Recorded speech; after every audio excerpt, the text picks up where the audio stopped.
नमस्कार मित्रांनो, GK check point या युट्यूब चॅनलवर तुम्हाला सर्वांचं स्वागत आहे. आपण म्हाडाच्या पेपर मधला शेवटचा मराठीचा पेपर बघत आहे. जो टीसीएस आणि आयबीपीएस पॅटर्न नुसार घेतले आहेत आणि सगळे प्रश्न टीसीएस आणि आयबीपीएस पॅटर्न नुसार असल्यामुळे हे तुमच्या येणाऱ्या परीक्षेसाठी महत्त्वाचे आहेत.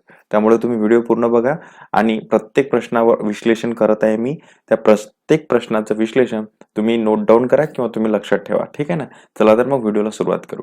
आता बघा पहिला प्रश्न, कर्मधारय समास हा कोणत्या प्रकारचा समासाचा उपप्रकार आहे? आता आपल्याला माहित आहे समासाचे 4 प्रकार असतात. कोणकोणते प्रकार असतात मेन? जसे की अव्ययभाव समास, तत्पुरुष समास, त्यानंतर द्वंद्व समास आणि कुठला बहुव्रीही समास. ठीक आहे ना? तर त्याच्यामध्ये सुद्धा काही समास असे आहेत की ज्याचे उपप्रकार पडतात. तर त्या उपप्रकारातला हा कर्मधारय एक उपप्रकार आहे. तर तो कोणाचा आहे? उपप्रकार आहे तत्पुरुष समास. ठीक आहे ना? आता आपण थोडक्यात जर लक्षात घेतलं तर अव्ययभाव समासामध्ये पहिलं पद प्रमुख असतं. त्यानंतर दुसरा जो असतो तत्पुरुष समासामध्ये दुसरं पद प्रमुख असतं. द्वंद्व समासामध्ये दोन्ही पदे प्रमुख असतात आणि बहुव्रीही समासामध्ये दोन्ही पदे प्रमुख नसतात. ठीक आहे ना? तर त्याच्यामधून तिसराच अर्थ एक निर्माण होतो. तर हे समासाची थोडक्यात माहिती आपण घेतली. चला पुढचा प्रश्न बघूया. अशोक पतंग उडवतो या वाक्यातील प्रयोग सांगायचा आहे. तर बघा, उडवणारा कोण? अशोक, हा झाला आपला कर्ता. उडवलेले काय? पतंग, हा झाला कर्म. म्हणजे इथं कर्ता पण आहे, कर्म पण आहे. म्हणजे कर्ता म्हणजे इथं कुठला प्रयोग होऊ शकतो? हा सकर्मक कर्तरी प्रयोग. ठीक आहे ना? चला पुढचा प्रश्न बघूयात आपण.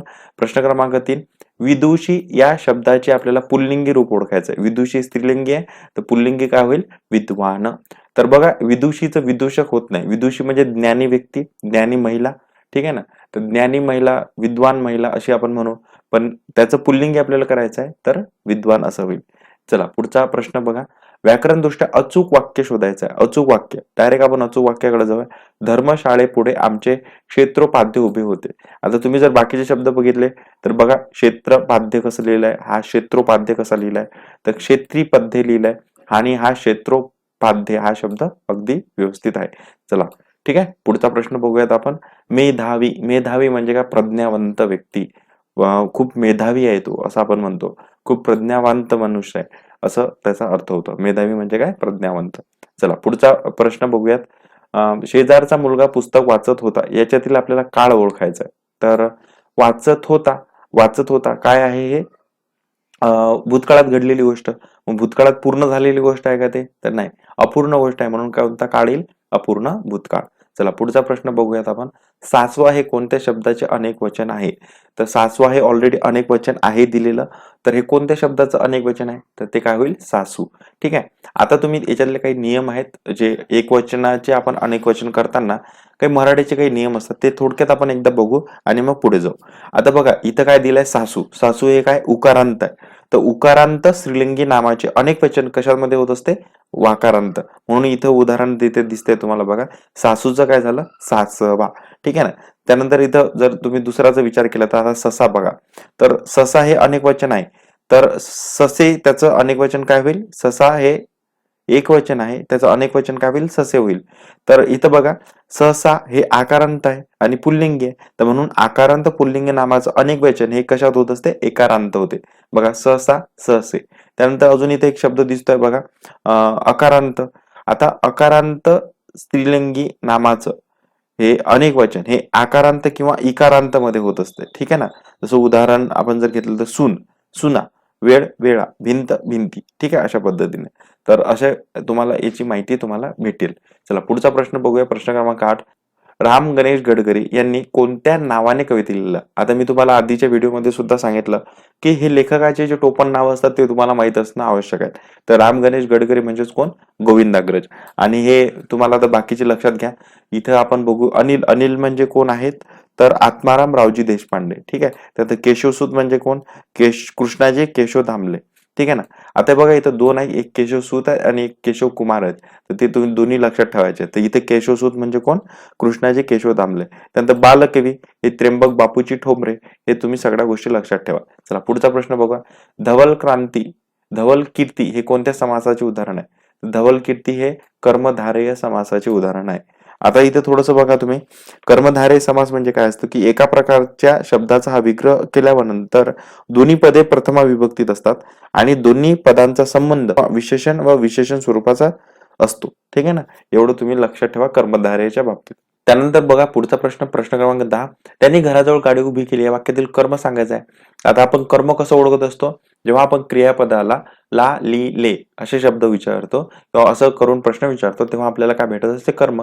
आता उभी केली, उभी केलेली काय आहे? गाडी. मग इथं काय भेटलं आपल्याला? कर्म, गाडी. ठीक आहे ना, याचं उत्तर काय राहील? गाडी.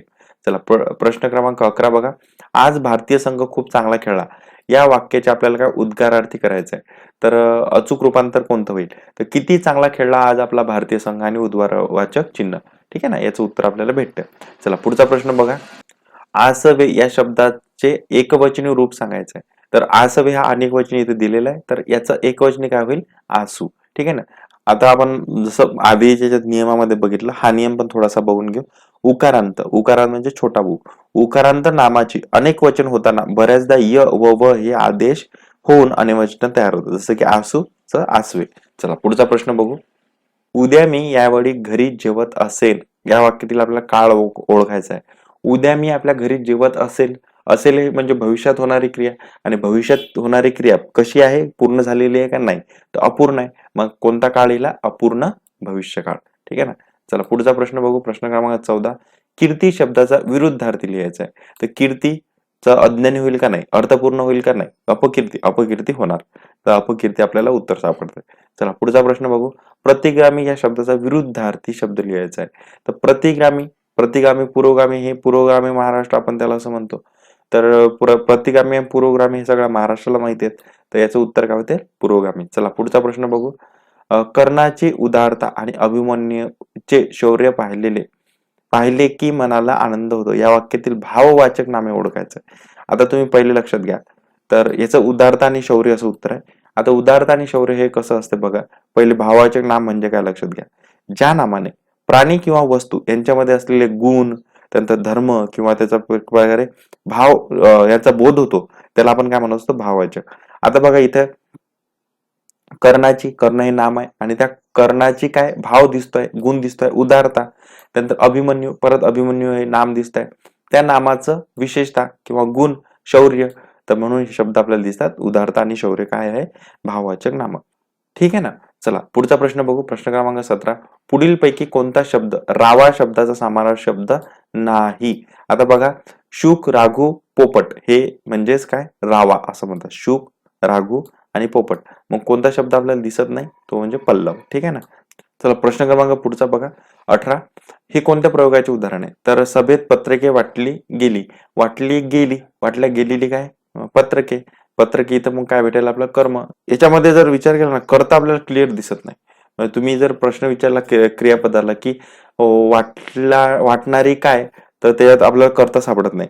मग काय होतं की जेव्हा कर्ता स्पष्ट नव्हतं किंवा कर्माला जेव्हा प्राधान्य निर्माण होत असते, तेव्हा जे विधान असते त्यावेळी कर्म कर्तरी प्रयोग हा विशेष सोयीचा असतो. आता उदाहरण इथे समजा हे एक घेऊ शकतो आपण. ठीक आहे ना. तर हे तुम्ही थोडंसं लक्षात ठेवा. कर्म कर्तरी प्रयोग.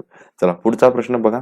त्यांनी भावजईला पत्रातून सर्व वृत्त कळवले. कंसातील शब्दाचे पुल्लिंगी रूप काढायचं आहे. तर भावजईचं पुल्लिंगी काय होईल? भावा. ठीक आहे ना, भाऊ.